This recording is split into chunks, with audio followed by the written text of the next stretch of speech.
Salut à tous, c'est Dueling Gentleman. Vous êtes prêts à parler de Game of Thrones? Parce que moi là je suis à fond là.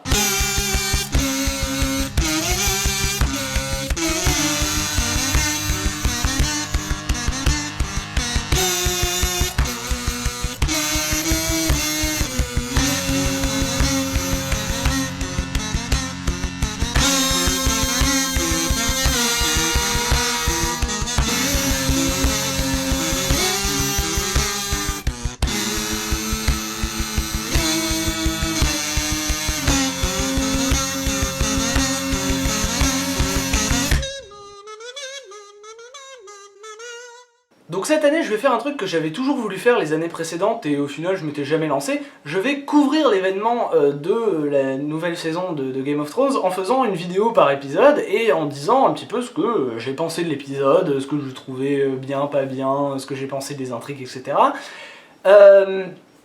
Et du coup, on va faire ça là maintenant. Alors j'ai pas vu encore le premier épisode de la saison 6, puisque chaque vidéo que je vais faire sera découpée en 3 morceaux. Le premier morceau, c'est un petit peu ce qui se passe là, c'est-à-dire bonjour, salut à tous, bienvenue dans l'épisode, ceci, cela, et puis peut-être un petit peu ce que j'attends de cet épisode.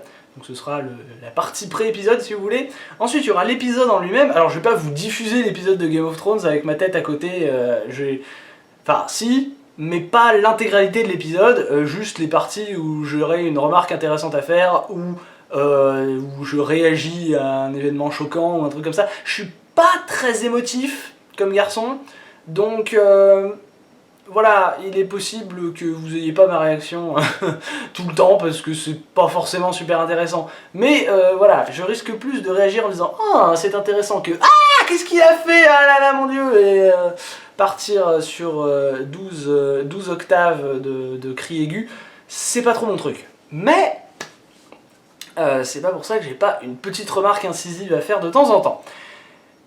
Et puis, passer ça, ce sera probablement d'ailleurs la partie la plus courte de la vidéo, parce que mine de rien, je vais prendre 1 heure de ma tête, et puis je vais prendre que les parties intéressantes, donc ça va être très très court, mine de rien. Ça veut pas dire que je suis pas intéressant, ça veut dire que, enfin voilà, il y a forcément beaucoup plus de vide que de matière, c'est comme dans la vraie vie en fait. Et, qu'est-ce que je voulais dire? Oui, le découpage en 3 épisodes, donc la 3e partie, ce sera ce que j'ai pensé de l'épisode, tout simplement. La partie en fait la plus intéressante.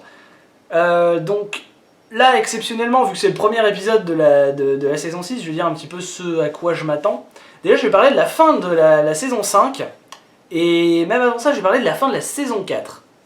Alors évidemment il y aura du spoil, enfin je veux dire ça semble évident, je donne mon avis sur ce qui s'est passé dans la saison 6, donc oui, je vais spoiler les épisodes de la saison 6. Vous aurez même des morceaux des épisodes de la saison 6 dans la vidéo. Enfin, voilà, c'est évident, et si je spoil les épisodes de la saison 6, je spoil aussi ce qui s'est passé dans les saisons précédentes. Si c'est utile. Donc voilà, je pose ça là, cet avertissement là. Si vous pensiez que j'allais parler de l'épisode sans spoiler, non, pas vraiment. Donc on va parler de la saison 4, et de la fin, qui est pour moi la meilleure saison de Game of Thrones, et plus particulièrement de la fin, qui est en fait excellente d'un point de vue scénaristique, puisque toutes les intrigues se ferment à la fin de la saison 4. Chaque arc narratif de chaque personnage arrive à sa fin, et on peut même considérer l'épisode 10 de la saison 4 comme étant une conclusion possible à la série. Imaginons que Game of Thrones se soit arrêté après la saison 4, faute d'audience, oui je sais, il faut une bonne grosse dose d'imagination pour imaginer ça, mais imaginons. Restez avec moi dans le délire, et on aurait eu une série qui, mine de rien, se tenait en termes scénaristiques, parce que tout était cohérent, et puis la fin était une vraie fin. C'est pas vraiment le cas dans la saison 5, puisqu'à la saison 5, ils ont décidé de faire exactement l'inverse, c'est-à-dire le cliffhanger putassier, c'est-à-dire qu'il n'y a aucun arc narratif qui se ferme, au contraire, ils s'arrêtent tous en plein milieu, en plein milieu de leur arc, en fait. Et on me laisse avec la question, mais ça finit comment? Il y a plein de personnages qui sont laissés pour morts. Bon, il y en a qui le sont probablement, hein, je pense à Myrcella Lannister par exemple. À mon avis, elle est bien morte. Mais t'en as d'autres, tu te dis, ah, c'est possible que non, ou c'est possible que si. L'exemple typique étant, bien entendu, Jon Snow, sur lequel d'ailleurs toute la campagne promotionnelle a été basée. que ce soit en termes d'affiches ou en termes de trailer. Je perds un peu de sang dans les jambes là, donc je vais... Ça vous intéresse hein, ma vie? Hop, je vais faire comme ça. Voilà, je vais juste étendre la jambe qui est pas... Enfin, de toute façon, vous voyez rien. Bref, qu'est-ce que je voulais rajouter? Oui, la structure des épisodes, ce à quoi je m'attends. Je ne m'attends pas à voir justement tous ces arcs se conclure dans l'épisode 1 de la saison 6. À mon avis, il faudra 2 épisodes pour bien couvrir tout le monde, parce que s'ils nous mettent tous les personnages dans l'épisode 1, ça va être un petit peu chaud. Il va falloir mettre beaucoup de monde en très peu de temps, et donc on ne pourra pas s'attarder sur les gens suffisamment longtemps. Donc à mon avis, voilà, on va pas voir tous les personnages dans la saison 1, on va pas avoir la fin de tous les arcs narratifs. Donc, à mon avis, ce que je m'attends à voir dans cet épisode, au début, ouverture de l'épisode, le mur, Jon Snow. Parce que c'est sur lui qu'a été basée toute la campagne promotionnelle, c'est lui qui était dans la dernière scène du dernier épisode de la dernière saison, donc voilà, pour faire un petit peu une continuité avec la saison 5, ça me semble logique, en termes structurels, qu'on commence par le mur et ce qui est arrivé à Jon Snow. Deuxième partie, Winterfell, parce que c'est là qu'il y avait le plus d'intrigues qui revenaient, qui venaient converger. Enfin, je veux dire, on a quand même Sansa, Théon, Stannis, Davos... Non, Davos, il est... Qu'est-ce qu'il a fait, Davos? Il est reparti vers le mur, non? Ouais, il est reparti vers le mur, je crois. Il y avait les Bolton, il y a Brienne, Podrick, enfin, ils sont tous là. Donc à un moment donné, je pense que c'est là qu'il y a le plus de matière et que c'est là que ce serait le plus important de porter notre attention ensuite. Donc voilà, ce sera un épisode extrêmement centré sur le Nord d'ailleurs. À mon avis, Winterfell va prendre une grosse partie de l'épisode parce qu'il y a quand même énormément d'intrigues comme je viens de le dire, donc il y a beaucoup à dire. Surtout, c'est ça le délire. Et puis, alors la fermeture de l'épisode, la toute fin, je le prédis là comme ça, je pose ça là comme ça, j'aurai l'air bien con une fois que ce sera pas ça, mais je pense que ce sera ça quand même. C'est, à mon avis, on va fermer l'épisode sur Bran Stark, qui était pas là dans la saison précédente, et qui donc aurait un petit peu plus d'intérêt à... Enfin, ce serait intéressant, si vous voulez, de rappeler aux gens que Bran Stark est dans la série, et donc quitte à le mettre dans l'épisode, autant le mettre à la fin de l'épisode 1. Comme ça montre bien que après voilà, son intrigue sera développée dans la suite de la saison 6. Qu'est-ce que j'ai dit? J'ai dit la saison 1? L'épisode 1 de la saison 6. Bref, je me comprends. Avec tout ça, s'il reste du temps, ils peuvent rajouter une 4ème intrigue, éventuellement. Et si c'est le cas, je pense que ce sera plutôt dans une contrée ensoleillée, genre Essos, n'importe où à Essos, que ce soit à Myrine avec Tyrion, Missandei, j'allais dire Davos, comment il s'appelle lui? Jorah, et tout le tintouin, soit justement avec Daenerys, et puis ces barbares avec lesquels elle était restée là, à la fin de la saison 5, ce qui fait furieusement rappeler le début de la saison 1. Voilà, à mon avis, c'est ça l'ordre, c'est le mur, Winterfell, éventuellement, pourquoi pas, une contrée un petit peu ensoleillée pour mettre un petit peu de couleur, parce que ça c'est la glace et la glace. Et puis donc, fin de l'épisode, Bran Stark. Et il y a son frère aussi. Je sais pas si... Déjà, je sais pas si son frère est important, et je sais pas si on le suivra, parce qu'il y a une sauvageonne, et il y a Hodor aussi avec lui. À voir, on verra bien. Mais peut-être si on parle d'eux, ce sera peut-être éventuellement dans l'épisode 2. Dans l'épisode 2, vous voyez, je m'attends plus à voir Arya, tout ce qui se passe à Port-Réal. Qu'est-ce que j'oublie? Le Essos, la suite, parce qu'à mon avis on mettra pas tout dans l'épisode 1, si on met quelque chose. Et puis voilà, voilà ce que je m'attends à voir. Donc ça fait déjà beaucoup trop longtemps que je parle, on passe au visionnage. Ah oui, juste avant de commencer, je sais plus si je l'ai dit ou pas tout à l'heure, donc je vais le redire maintenant, et puis au pire, si je l'avais déjà dit, je l'enlèverai au montage, parce que c'est important que je le dise avant l'épisode, parce que si je le dis après, ça n'a plus vraiment grand intérêt. Je pense que Jon Snow ne va pas mourir. Voilà. C'est l'une de mes prédictions. Allez, on lance l'épisode. Ah, donc, vu le nom des acteurs, on aura quand même droit à Cersei.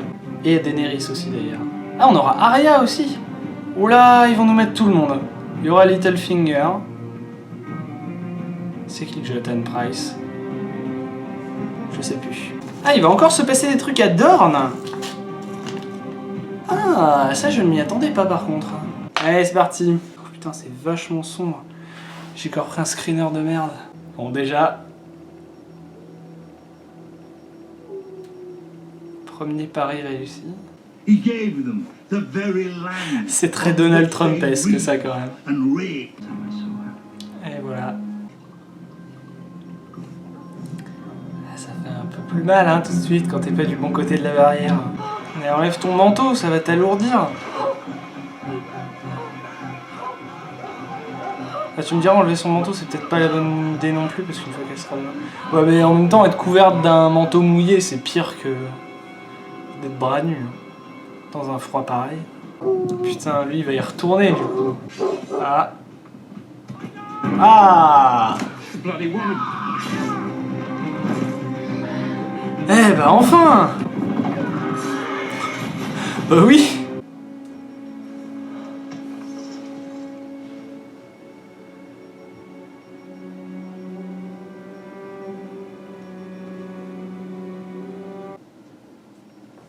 Alors Joël est quand même vachement bien maquillée pour une femme en prison.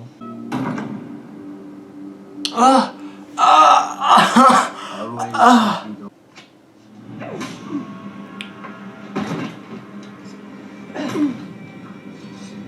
D'accord.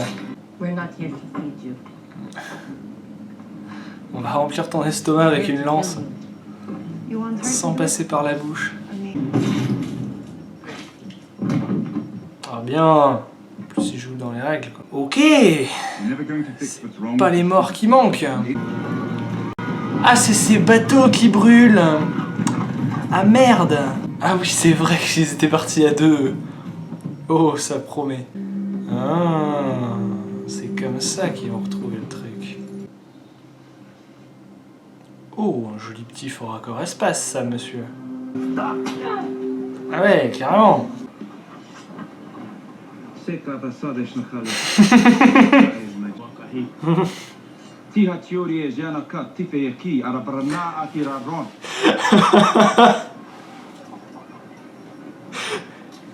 Ok, ça c'était pas mal. Ah, heureusement qu'on la croit sur parole. Hein. On est potentiellement un bravos là. D'accord. Ce qu'elle peut faire à la rigueur, c'est qu'elle peut faire l'amour nécrophile à Jon Snow. Comme ça, elle fait un nouveau bébé enfumé.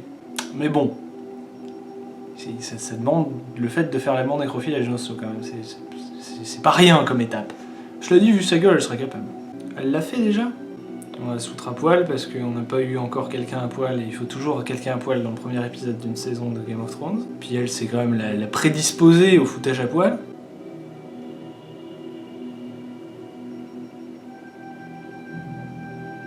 Hein? C'est son collier qui la rend jeune.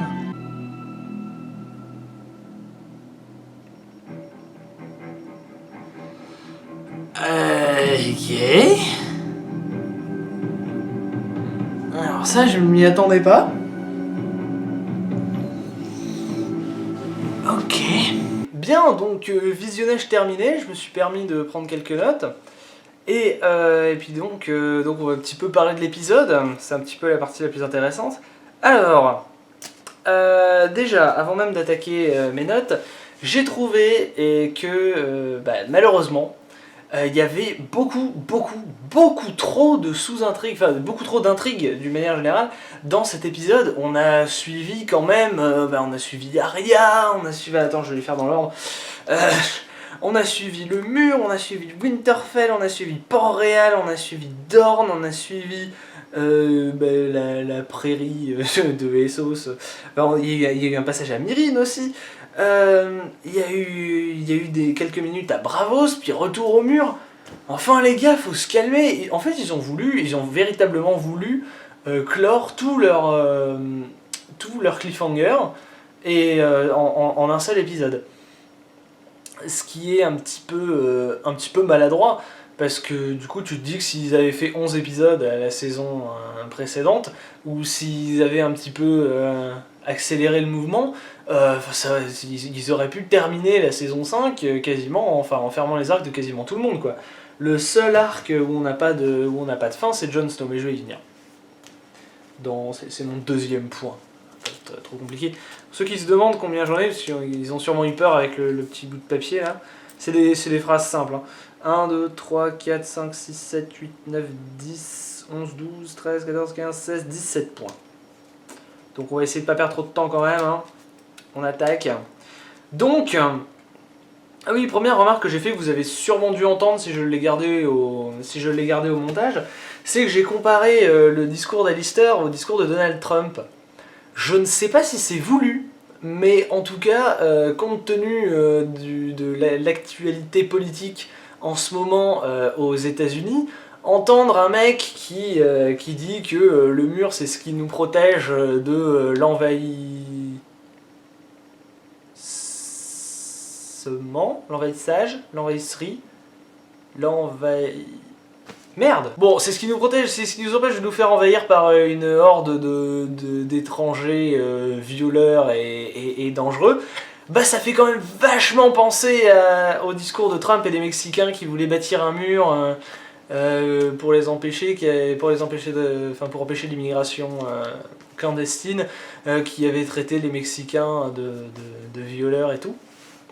Ça y fait quand même vachement penser. Bon, c'est un mur au sud pour les États-Unis que ce serait, mais bon.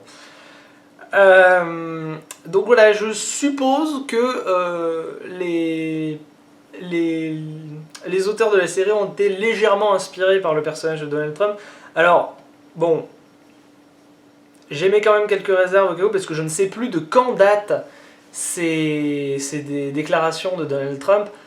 À mon avis, le scénar est quand même écrit depuis un bon bout de temps, parce que les acteurs, ils avaient tourné déjà fin 2015, tout le tournage était bouclé, ils étaient passés au montage, donc à voir. Je dis peut-être des conneries, en tout cas ça m'y a fait penser, et je pense que ça fera tiquer aussi un petit peu les Américains. Si c'est pas voulu, eh ben c'est un très bon... une très belle coïncidence. Deuxième point, Jon Snow mort ou pas? Eh ben, voilà, hein, ça valait bien le coup de faire poireauter les fans un an, pour ensuite dire bon bah on va pas répondre à la question tout de suite, alors que pourtant elles ont bel et bien ouvert sur Winterfell comme je l'avais dit. Oui d'ailleurs du coup mes prédictions avant l'épisode elles sont complètement mortes, puisque... oui, on a effectivement commencé par le mur, on a effectivement suivi par Winterfell, il y a eu un passage à Essos, mais on a fait tout Essos d'un coup, et puis on n'a pas terminé avec Bran. Je l'ai écrit ça? Non, je l'ai pas écrit ça, bon bah il y a un 18ème point alors. Faut que Attendez, je vais le noter quand même, parce que d'ici à ce que j'ai fait les 17 points précédents, je l'aurais oublié. Donc oui, on a la dépouille de Jon Snow, on a le cadavre, parce que techniquement je pense qu'il est cliniquement décédé, mais il serait toujours possible d'éventuellement faire quelque chose au niveau de la magie ou pas. Il y a quand même 2-3 trucs qui font penser que ça va être... Enfin, il est pas mort. La première, c'est que on a toujours son corps, c'est-à-dire, enfin, personne l'a enterré, ils ont déplacé le corps, ils l'ont mis dans une pièce bien fermée et tout, ils le conservent.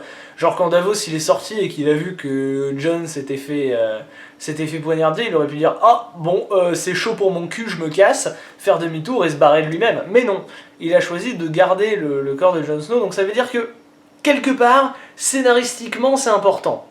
Donc soit ils vont s'en servir pour faire quelque chose de symbolique, soit il y a un moyen de le ressusciter et qu'on ne connaît pas encore. Donc à voir, on n'a toujours pas... De toute façon, tant que c'est pas vraiment confirmé officiellement et qu'on a eu disparition de la dépouille, on doit considérer qu'un personnage n'est pas mort. Hein. C'est pour ça que... on va en parler tout à l'heure, mais je considère que Stannis n'est pas mort, et je considère aussi que le limier n'est pas mort, puisqu'on ne l'a pas vu rendre son dernier souffle. Donc, ils peuvent encore réapparaître.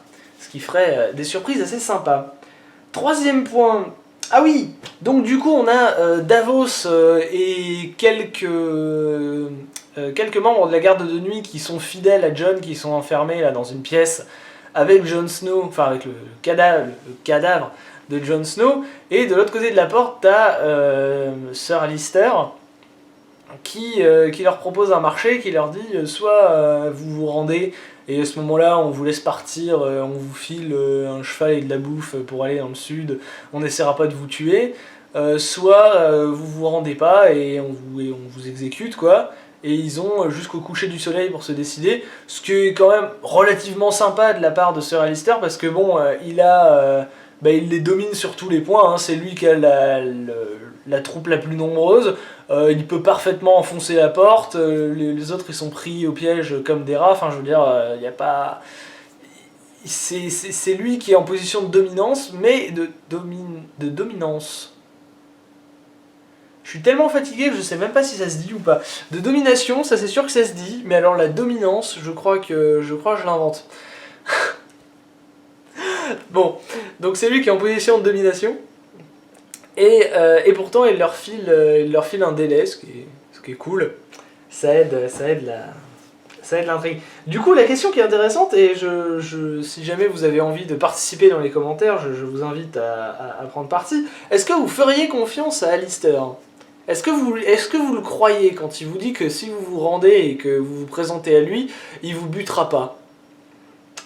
Parce que, mine de rien, au début j'ai dit ouais, bon, j'y crois pas une seconde, et puis à bien réfléchir, Alistair c'est pas que un gros connard non plus. Dans les saisons précédentes, il a tenu parole, enfin je veux dire, il a jamais trahi la garde de nuit par exemple. Bon, il a buté Jon Snow, certes. Mais à part ça, il aurait pu, je sais pas moi, contester un ordre ou... je sais pas, n'importe quoi, je suis pas dans sa tête, mais il l'a pas fait. Et toujours est resté très protocolaire, machin. Donc c'est potentiellement un homme de parole. Cela dit, éventuellement, ça peut aussi être le genre de mec qui te dit « Oui, je te promets de ne pas te tuer, viens, présente-toi à moi », et puis tu te présentes à lui, et puis c'est le mec qui est à sa gauche qui te tue, et puis il fait « Hey, je t'avais dit que ce serait moi qui te tuerais pas ». Tu vois, ce genre de phrase un petit peu pernicieuse à double sens. Parce que bon, c'est quand même majoritairement un gros connard, Alistair Thorne. Il faut pas déconner non plus, c'est pas un samaritain. Donc voilà, est-ce que vous lui feriez confiance, vous, si vous étiez dans la position de Davos et compagnie ? C'est une question, je serais très curieux de connaître vos réponses. Ensuite, qu'est-ce que j'ai comme point ? Ouais, alors ensuite on passe à Winterfell, avec notre ami Ramsay Bolton. Oui, j'allais dire Ramsay Snow, mais non, c'est anciennement Snow, présentement Bolton. Qui pleure sur la dépouille de sa... Je sais pas si c'est pas sa femme, c'est pas sa copine, c'est son amante avant qu'il soit marié, c'est son plan cul en fait, c'est ça, hein, sa confidente / plan cul régulier. Donc voilà, le seul personnage avec lequel il avait des rapports sexuels certes, mais aussi humains corrects, à peu près régulièrement. Et donc... j'ai trouvé que c'était assez bienvenu de lui montrer un petit peu une part humaine comme ça, parce que ça le rend encore plus menaçant en fait. Parce que maintenant, si vous y réfléchissez bien, il a tout perdu.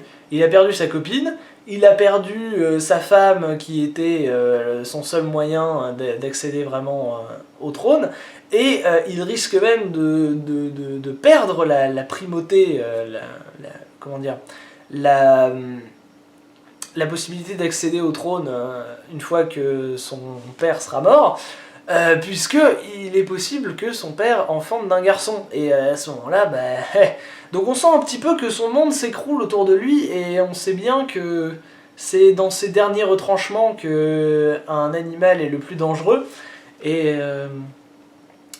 bon, comme Ramsay Bolton il est plus proche d'un animal sauvage que d'un être humain, c'est un animal sauvage féroce, hein, parce que bon...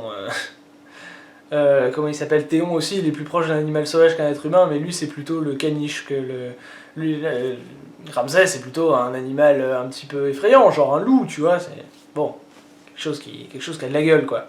Donc ça permet de le rendre étrangement, c'est le fait de le rendre humain qui le rend encore plus inquiétant. C'est-à-dire merde, maintenant il veut venger sa copine là, donc il a une raison supplémentaire de détester les gens et de vouloir se battre. J'ai trouvé ça plutôt malin. Ensuite, on va rester à Winterfell, parce que je me souviens que j'avais quelques points à Winterfell. Alors oui, les retrouvailles avec Brienne, qui enfin intervient pour sauver Sansa. C'est bien, c'était tout le principe de Brienne dans la saison 5, mais il aura fallu attendre le premier épisode de la saison 6 pour qu'elle le fasse réellement.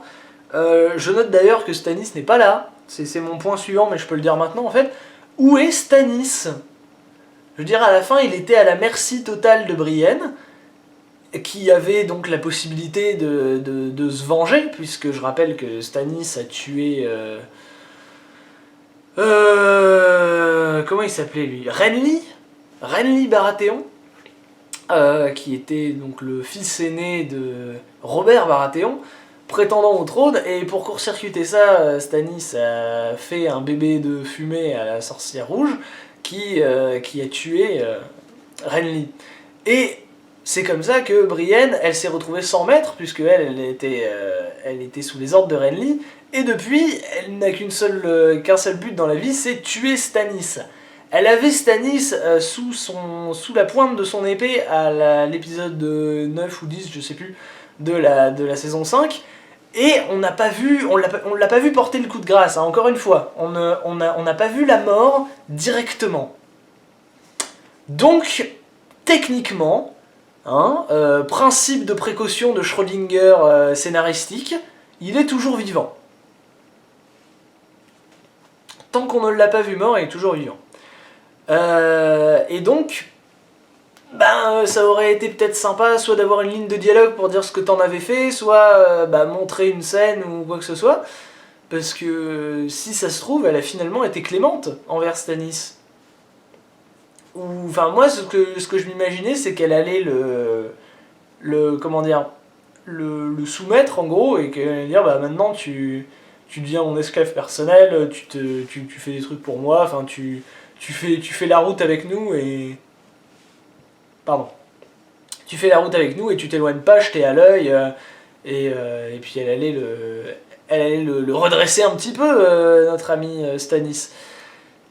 Mais apparemment c'est pas ce qu'elle a fait puisqu'il est pas avec elle. Donc j'ai pas entendu, ou alors peut-être j'ai pas compris une ligne de dialogue, c'est possible aussi, où elle aurait dit en fait je l'ai tué, ou quelqu'un d'autre l'a tué, ou il est mort de froid, ou il a fait une crise cardiaque en voyant ma gueule, ou quelque chose comme ça. On a aucune information, donc pas de nouvelles, bonne nouvelle, hein, donc Stannis est en vie. Où, quand, comment, pourquoi, à déterminer. Oui, donc j'ai pas fini. La scène d'action, elle était plutôt sympa. C'est bien, ils ont essayé de faire un petit peu tout. On a eu des meurtres, on a eu de la scène d'action, on a eu du cul à la fin, parce que quand même c'est Game of Thrones. Ils ont vraiment essayé de faire un épisode relativement classique. Donc il y a eu une scène d'action où Brienne et Podrick venaient sauver Sansa et... Comment il s'appelle lui ? J'oublie toujours son nom. Théon. Ça fait 2 fois que je cherche son nom, et je chercherai une 3e fois, une 4e fois, une 1000e fois, toujours, constamment. J'oublie constamment son nom à ce pauvre. Tant que je l'appelle pas Schling, on comprend de qui je parle. Et quand bien même. Et la scène du serment, elle était vachement bien faite. Là, c'est le gros point fort de cet épisode, c'est le serment, enfin, après tous ces épisodes. T'as vraiment l'impression que ça y est, c'est mérité, les 2 personnages étaient faits pour travailler ensemble, et enfin, ils travaillent ensemble. Ça est la 2e fois que Brienne propose ses services à Sansa, et Sansa ce coup-ci accepte, et voilà, je sais pas si... je pense que j'ai gardé ce moment-là au montage, mais on voit le serment, et moi pendant ce temps-là, on voit ma gueule avec mon petit sourire en coin de personne satisfaite. Bon voilà, là je dois avouer, là la série, bien. J'ai beaucoup aimé ce passage. Bien foutu. À noter un faux raccord, quand même. Faux raccord figurant. Puisque avant l'intervention de Brienne, quand t'as tous les soldats des Bolton qui sont à 2 cm de Sansa, là, ils ont des chiens qui sont carrément à sa gueule comme ça, ils peuvent carrément lui rouler une pelle s'ils veulent. J'ai pas dit ça. Et une fois que Brienne arrive, elle tue des gens, mais les chiens... a pu les chiens. Parti les chiens, il n'y a plus de chiens. Voilà. Ça, et puis le fait que Sansa devrait mourir de froid d'une pneumonie en ayant traversé un lac gelé comme ça avec un grand manteau. Donc maintenant, elle a un grand manteau mouillé froid sur le corps. Et il n'y a rien de pire que ça quand on est dans un désert de glace. Allez, on abrège. Eh ben oui, on abrège puisqu'on passe directement à Port-Réal. Alors Port-Réal, j'ai une ligne. C'est Port-Réal, 2 points, rapide et dispensable. Et je pense que je peux à la limite ne dire que ça. Alors, bon, on a quand même la découverte par Cersei que sa fille était morte. Oui. T'aurais pu garder ça pour l'épisode suivant et puis étoffer un peu, parce que là, oh ma fille est morte, Jaime qui lui fait bah, je suis désolé, et puis on va se battre, oh là là oui maintenant on va se battre, parce qu'on est tout seul, faut qu'on se venge, machin, et puis bon tu sens qu'il s'aime un peu encore, et puis point barre, fin de la scène, ça a duré quoi, 2 minutes à tout casser. Ce que j'avais noté, ouais c'était la ligne d'en dessous, c'est le point positif, le point détail qui était un petit peu intéressant, c'est que quand le bateau arrive et que Cersei voit sa fille morte, enfin elle la voit pas d'ailleurs, puisqu'elle est recouverte d'un tissu doré, d'un linceul donc, le tissu dans lequel on entoure les morts, et ça fait référence au premier épisode de la saison 5 de Game of Thrones, avec la vision. D'ailleurs, elle est évoquée, cette vision, dans cet épisode-là. La vision que la sorcière donnait à Cersei en lui disant oui, ils mourront tous dans des linceuls dorés. Donc on a eu Geoffrey Baratheon qui est mort dans son habit doré là, le jour de son anniversaire, de son mariage, pardon. Le jour de son mariage, il est mort dans un habit doré. Là, Myrcella, elle est présentée à Cersei dans un linceul doré. Et bon, bah, il reste Tommen, qui donc, théoriquement va mourir. Hein, et mourir. Donc il faudra faire gaffe, si à un moment donné dans la série, dans la saison, vous voyez Tommen habillé en doré, bah serrez les fesses parce que c'est potentiellement comme ça qu'il va mourir. Enfin, dans cette scène, ou dans la suivante. Voilà. Et puis, point suivant, Marjorie, 3 points de suspension, point d'interrogation. Bon, outre le fait de nous montrer que même dans un cachot, elle garde un maquillage parfait, c'était franchement dispensable. Typiquement, voilà, quand je disais qu'il y avait beaucoup trop d'intrigues dans cet épisode, on aurait pu virer tout ce qui se passait à Port-Réal et le mettre dans l'épisode suivant, et ça n'aurait rien changé. À la rigueur, le seul intérêt que ça a, c'est que ça nous confirme que Myrcella est bien morte. On s'en doutait un peu, mais comme je le disais tout à l'heure, tant qu'on n'a pas une confirmation officielle de la part de la série, les personnages sont vivants. Donc là, on a à la fin de la saison 5, on avait vu Myrcella tomber. Si ça se trouve, il aurait pu y avoir un miracle, genre un guérisseur dans le coin, ou alors, je sais pas, que Jaime, dont j'oublie aussi constamment le nom, que Jaime décide je sais pas, d'embrasser sa fille, de toute façon il embrasse sa sœur, d'embrasser sa fille et d'essayer de récolter, de partager un peu le venin, ou de faire quelque chose, je sais pas, de sucer le venin des lèvres de sa fille, de se démerder, tu vois, de faire quelque chose, mais bon. Ça n'a pas été le cas, donc j'allais dire Marjorie, non, Myrcella Lannister est morte. Paix à son âme. Je m'en bats les couilles. On passe à Dorne. Combien il me reste de points? 1, 2, 3, 4, 5, 6, 7, 8, 9. Ouais, on a dépassé la moitié, quoi. Alors. Dorne. Bah, c'est mauvais, hein. C'est mauvais. Non, c'est pas mauvais, c'est cheap. Les décors sont magnifiques, mais alors, les effets spéciaux quand les gens meurent, c'est n'importe quoi. C'était déjà relativement cheapos dans la saison précédente. Ça l'est toujours dans cette saison-là. Le problème, c'est que à Dorne, il y a plein de gens qui meurent. Parce que les Dorniens, c'est quand même un peuple très revanchard, tu vois, très colérique, très... ils butent des gens, c'est leur délire, hein. Ils couchent tous ensemble et ils butent des gens, c'est ça qui définit les Dorniens.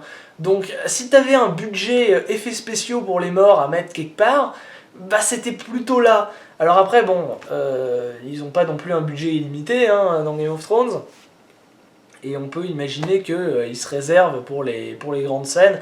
On pense notamment à tout ce qui concernait les dragons dans la saison 5. Voilà, les dragons, ils étaient parfaits. Hein. Mais de l'autre côté, t'avais quelques problèmes au niveau des effets spéciaux dans d'autres scènes, notamment à Dorne. Et ben là, donc ça ne s'arrange pas, puisque on a quand même 2 morts en 5 minutes. Là aussi, hein, c'est quand même relativement accéléré. Alors oui, je tiens d'ailleurs à insister sur un point. Je ne savais pas qu'on allait avoir droit à Dorne dans la saison 6. Pour moi, c'était complètement fini. Enfin, il n'y avait plus rien à faire à Dorne.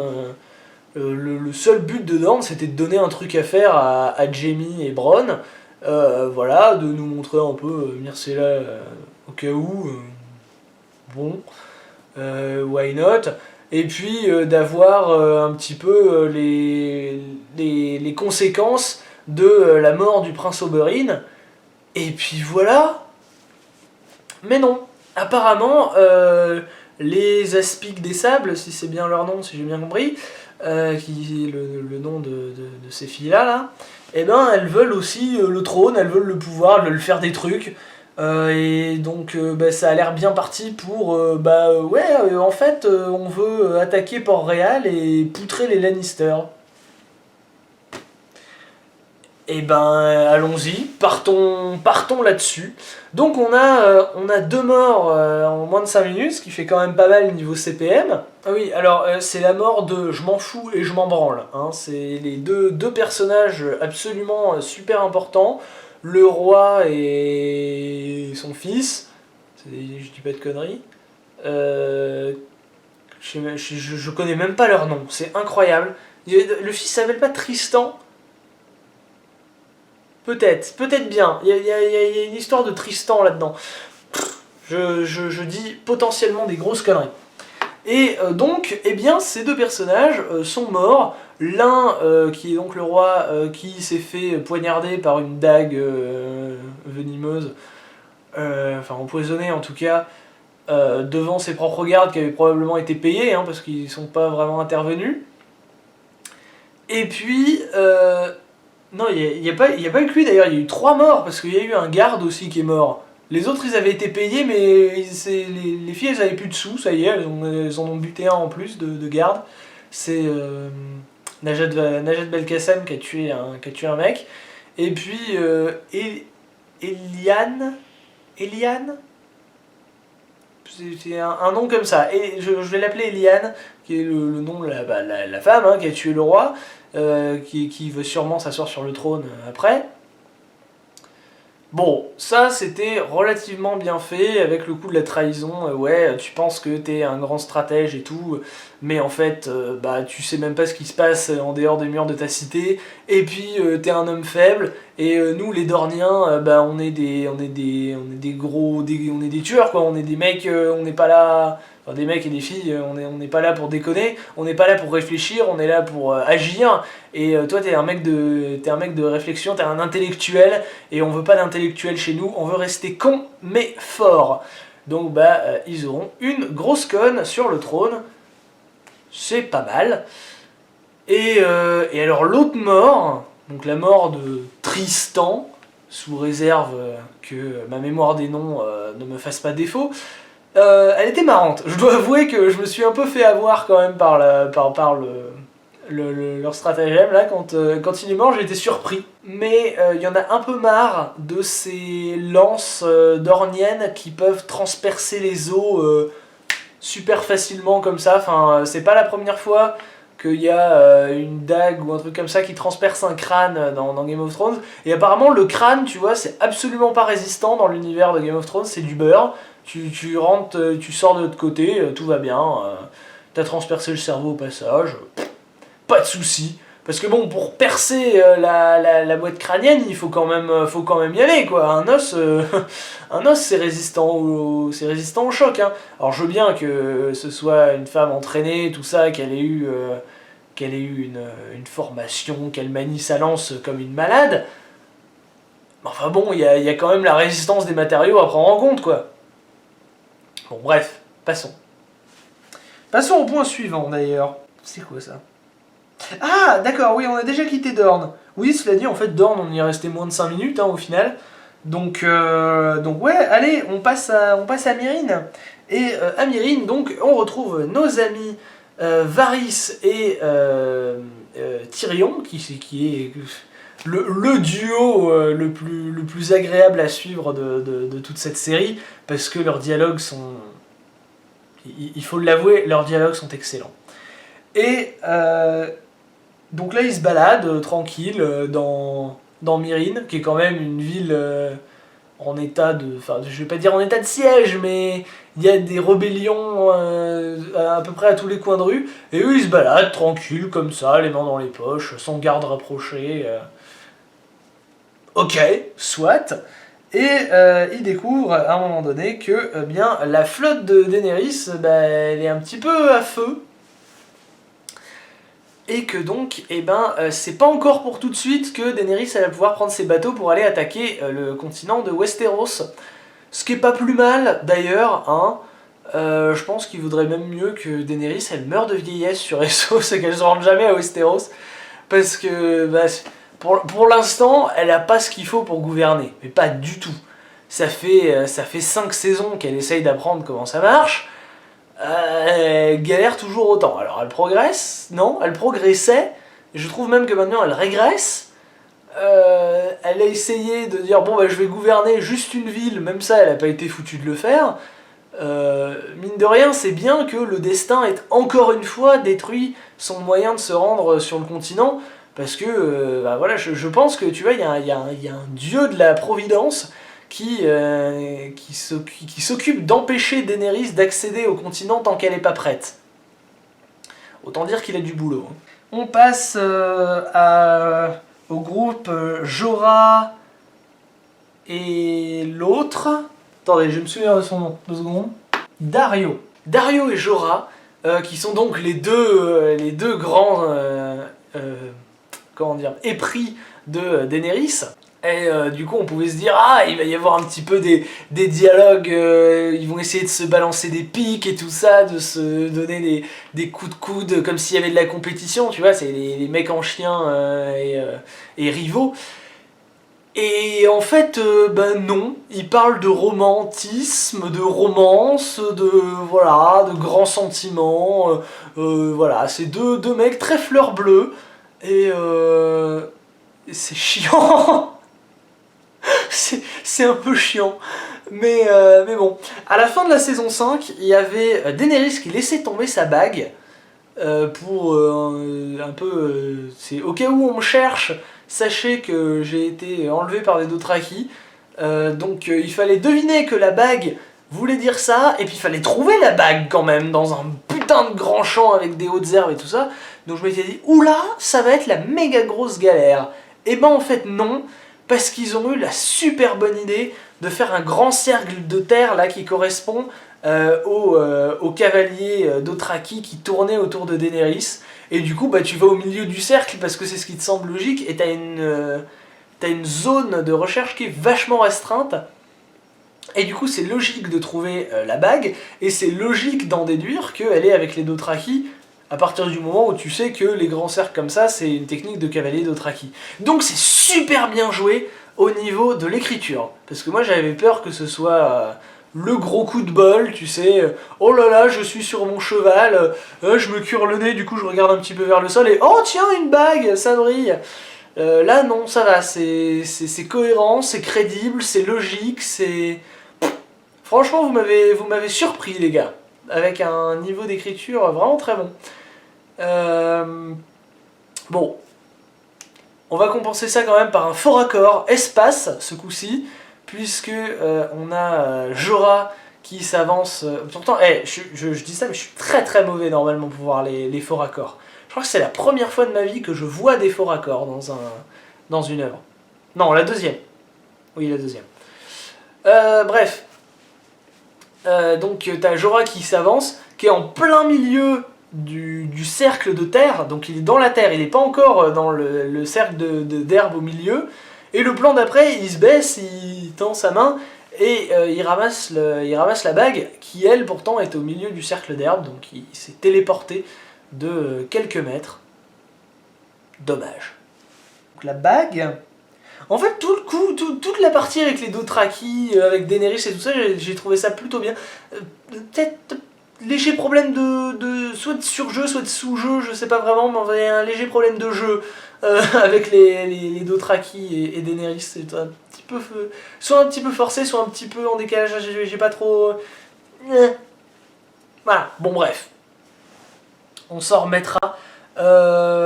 Non, toute la partie avec les Dothraki, j'ai trouvé ça très autoparodique parce que ça parle de viol, ça parle de Daenerys qui va se foutre à poil, ça parle de tout ça, et tout ça c'est ce qu'on avait dans la saison 1, c'était un petit peu si Daenerys s'était effectivement pliée à la volonté de ces Dothraki là dans cet épisode 1 de la saison 6, eh ben elle aurait fait un bon anté-scénaristique de 5 saisons en arrière pour revenir au même état. Elle aurait dégradé son symbole, elle aurait totalement détruit tout ce qu'elle a réussi, le peu qu'elle a réussi à construire sur 5 saisons. Parce que bon, faut avouer que bon, elle est passée d'esclave à reine. Mais bon, elle est passée d'esclave sexuelle de luxe à reine de merde, quand même. Donc bon, la progression est pas si exceptionnelle que ça, mine de rien. Elle est exceptionnelle, mais pas autant que prévu. Je me suis perdu dans mes propres explications. Qu'est-ce que je disais avant ? Oui, donc Daenerys, elle allait perdre le peu qu'elle avait réussi à gagner déjà en 5 saisons. Et c'est pas du tout ça en fait. Il y a une partie qui est très macho, où tu te disais ah ça y est, on va retourner comme dans les premières saisons, on va revoir Daenerys à poil, parce que mine de rien, depuis la saison 4, on n'a pas vu Daenerys à poil, puisque contractuellement maintenant, elle fait gaffe. Je sais pas si c'est interdit qu'elle se remette nue face à la caméra, ou si c'est à éviter autant que faire se peut. Mais dans la saison 5, on l'a pas vue nue, alors que bon, elle a plein de scènes de dialogue sur l'oreiller avec Dario. Ce coup-ci, elle a un drap qui est placé de manière pratique au-dessus de... Non, en dessous de ses aisselles, oui, comme ça. Bref, là où, typiquement, si elle avait pas si elle avait pas insisté, si elle avait pas signé ce papier-là, je pense que le drap, il aurait plutôt été au niveau de ses hanches. Mais bon. Donc ça faisait un peu auto-parodie, parce que c'est pareil, il y a un humour très anglais, je trouve, dans sous cette tente, quand elle se présente, tout ça, qu'elle déclame tous ses noms, sa liste interminable de titres, puis qu'après t'as les Dothraki qui se regardent comme ça, genre... Ok, j'ai rien compris, quoi. Et pareil, avec les femmes jalouses du Khal, qui dit ouais, coupe-lui la tête, ouais, même si j'étais aveugle, vous me diriez de leur couper la tête, tout ça, machin.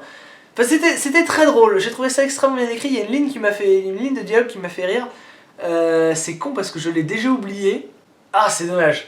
Je l'ai oublié, mais vous l'avez vu de toute façon dans la partie du milieu, donc ça sert à rien que je ressasse tout ça. Donc on va passer à la suite, mais d'une manière générale, toute la partie comme ça, Les deux cavaliers à la recherche de Daenerys, plus la partie chez les Dothraki. Très bien, très très bien. C'est quoi ce couvent pour veuve, Oui, c'est vrai. C'est quoi ce couvent pour veuve? C'est quoi cette règle comme quoi les veuves de Khal, elles doivent aller dans un endroit spécial? C'est la première fois qu'on entend ça, non? Ou alors j'ai mal suivi?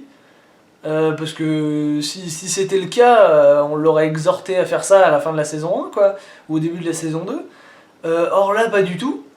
Et on apprend comme ça, soudainement, que, ah tiens, une veuve de Khal, c'est censé aller dans une tour spéciale.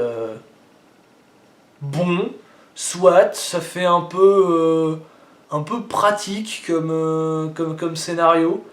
Bon, je sais que c'est un peu compliqué maintenant de trouver quoi faire à Daenerys, parce que on va pas la faire retourner à Myrine, ce serait con. Il y aurait eu aucun intérêt du coup à la faire, à l'enlever avec Drogo et à le laisser seul. C'était pas mon point suivant ça. Daenerys est toute seule, c'est mon point suivant, c'est magnifique. Daenerys est toute seule. Elle a plus de conseillers. Alors qu'elle a eu besoin de conseillers depuis la saison 2, en fait. Elle a un conseiller depuis la saison 2. Alors ça a été tour à tour Dario, Missandei, Jorah. Dans la saison 5, c'était le gars qu'elle a failli épouser là. Ou qu'elle a épousé. Non, qu'elle a failli épouser. Comment il s'appelait lui? Enfin bref. Le mec qui l'a trahi là. Et donc là, pour le coup, elle est vachement toute seule. Ce qui me fait me rappeler d'une scène de la saison précédente, donc la saison 5, dans laquelle Daenerys a été un peu perdue et puis elle a demandé à Missandei écoute, je sais pas quoi faire, qu'est-ce que t'en penses toi? Et Missandei qui lui répond bah écoutez, vous êtes aussi capable de décider un petit peu par vous-même parce que vous êtes pleine de sagesse et vous avez un esprit capable de penser à des solutions que personne d'autre n'est capable de penser. Et c'est à ce moment-là d'ailleurs qu'elle décide de rouvrir les arènes de combat et d'épouser le mec dont je parlais tout à l'heure, là dont j'arrive pas à retenir le nom. Donc voilà, ça me fait penser à cette scène-là. Maintenant, il va falloir qu'elle fasse ça constamment parce qu'elle est toute seule dans la cambrousse. Avant de éventuellement être retrouvée par Jorah et Dario. Jorah qui d'ailleurs a la Grise d'écaille qui commence à prendre la place de son poignet un peu plus. Bon, c'est pas l'avant-bras non plus encore, mais voilà, ça avance pas vite hein, la Grise d'écaille. Peut-être ça avance de plus en plus vite. Ou alors c'est une vitesse qui dépend du bon vouloir du scénario. C'est le jour où il faudra que ça pousse moins vite, ça poussera moins vite, et le jour où il faudra que ça pousse plus vite, ça poussera plus vite. C'est probablement ce qui va se passer. On passe à Bravos, et puis après j'ai quasiment fini, il me reste quoi? Il me reste 2 points, en plus de celui avant, il m'en reste 3 quoi. Donc, Arya, simple, rapide, efficace, violent, voilà, enfin, la scène quasiment terminée. Le temps que tu te rendes compte que c'était Arya et que voilà, il se passait un peu des trucs, tu clignes 3 fois des yeux, la scène est finie et puis on passe à autre chose. C'était Arya prend sa baffe, fin de la scène. C'est vraiment ça quoi. La scène démarre, Arya se fait bolosser la gueule, fin de la scène. J'ai trouvé ça purement gratuit. Peut-être que ce sera un gimmick de cette saison-là. Tous les épisodes, ce serait pas mal, tous les épisodes, on aura un combat entre Arya et l'autre fille. Je sais même pas si elle a un nom, cette fille-là. Elles vont s'affronter, et donc dans les 5-6 premiers épisodes, Arya elle va se faire démolir.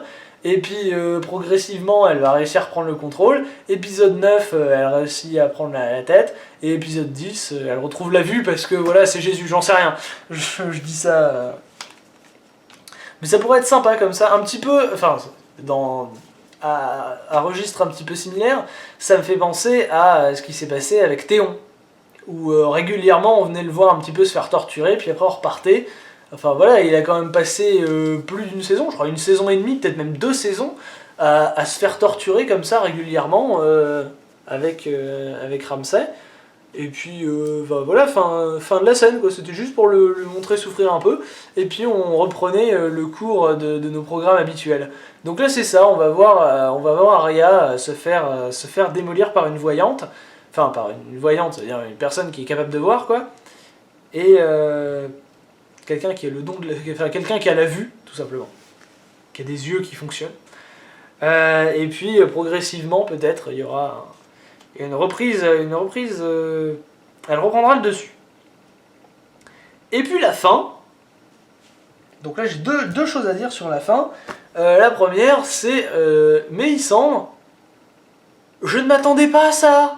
Je ne m'attendais pas à ce que ce soit une vieille peau. C'est son collier, hein, si j'ai bien compris. C'est en enlevant son collier, du coup, elle doit avoir un collier magique qui crée une illusion, qui fait croire à tout le monde qu'elle est vachement jeune, alors qu'en fait elle est super vieille. Je comprends pas du coup pourquoi est-ce qu'elle enlève le collier avant d'aller se coucher. Enfin, c'est un collier qui est vachement serré autour du cou, elle risque pas de s'étrangler avec ça. C'est pas comme si c'était une chaîne ou un truc qu'elle pourrait se prendre dans un pli de l'oreiller et s'étrangler pendant son sommeil. Là, franchement, elle pourrait le garder constamment, parce qu'il suffirait que quelqu'un rentre dans sa chambre la nuit, et puis il se retrouverait nez à nez avec un râteau nu, et ce serait quand même vachement dommage.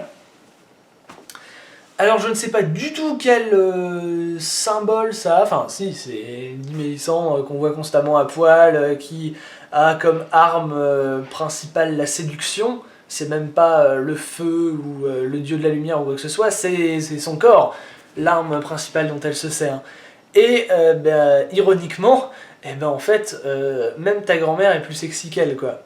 Nue. Mais au-delà du symbole, est-ce qu'on est censé en déduire que quelque chose va se produire ? Je ne sais pas, je ne pense pas. Bah si, forcément. Mais disons que je ne vois pas comment. Voilà, je m'interroge. Je suis circonspect. Parce que, bon là, on aurait dit qu'elle allait se coucher. Mais si ça se trouve, peut-être elle va se laisser mourir.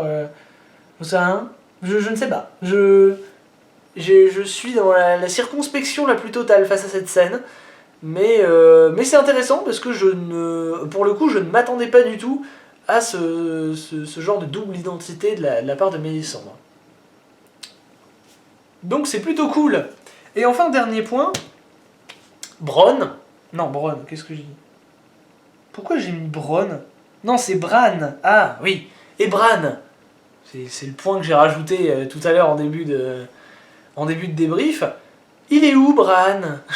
J'avais demandé à ce qu'on voit Bran. Enfin, je veux dire, si vous le remettez dans la série, pourquoi ne pas le remettre dans le premier épisode ? Ça aurait pu être intéressant. Enfin, je veux dire, il y avait plein d'intrigues pour lesquelles on n'avait pas besoin d'avoir la suite immédiatement parce que c'était pas urgent et vous auriez totalement pu mettre ça dans l'épisode 2. Autant là, Bran, ça aurait été plutôt intéressant de le mettre là, justement. Donc, on va terminer en faisant des prédictions pour le prochain épisode. Enfin, on va essayer. Ce serait bien qu'on s'occupe un peu du cadavre de Jon Snow. Parce que, bon, la magie, tout ça, c'est vachement bien. Mais faudrait faire ça avant que son cadavre se décompose. Donc faudrait faire ça idéalement soit dans l'épisode 2, soit grosse limite maximum dans l'épisode 3. Il va probablement y avoir la suite de l'intrigue avec Mélisandre. C'était écrit là, en plus j'aurais pu regarder. Mélisandre. Et en fait je suis surtout intéressé par ce qui se passe au nord. Port-Réal, je m'en fous, mais bon, il va falloir développer Port-Réal quand même, parce qu'il y a pas mal d'intrigues. Enfin, on n'a pas revu Tommen, par exemple, donc on pourrait voir un petit peu où en est le roi, qu'est-ce qu'il fait. Lui qui est tout seul, parce que... Non, il y a sa mère quand même maintenant qui est revenue, mais sinon tous les autres sont en prison. On pourrait voir Loras, par exemple, aussi...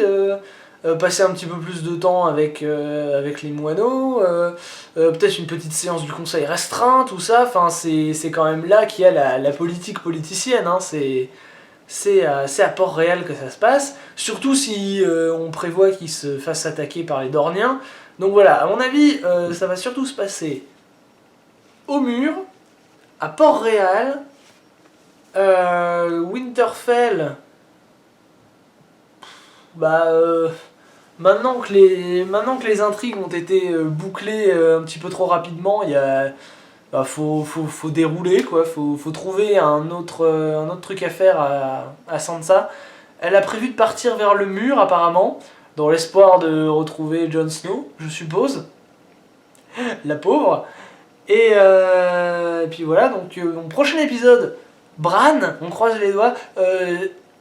Apparemment, il y a la bande-annonce du prochain épisode qui est sur internet. Je ne regarde pas les bandes-annonces. Parce que je considère que c'est un petit peu du spoil quand même. Donc ce que je dis n'est que pure théorie. Moi, dans le prochain épisode, je vois du Bran, du Port-Réal beaucoup, la politique un petit peu plus... Voilà, la politique vraiment politicarde.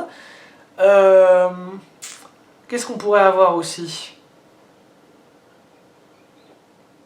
Peut-être un nouveau personnage, une nouvelle famille, des gens quelque part, je ne sais pas.